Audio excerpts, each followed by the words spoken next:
Good morning guys, in front of me is Samsung Galaxy Tab S9 and let me show you how to perform a soft reset of this device.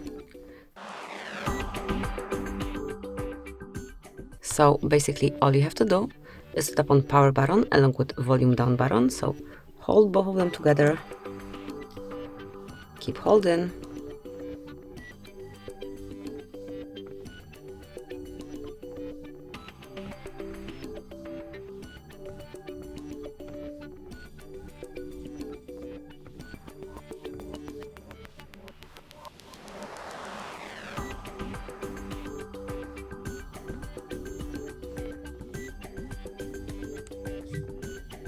and once you see the logo and also feel the vibration, you can remove your fingers from a power button and volume down button and wait till your tablet is rebooted.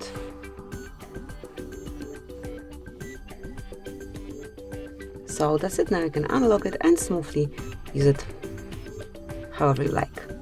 Thank you for watching. Please subscribe our channel and leave the thumbs up.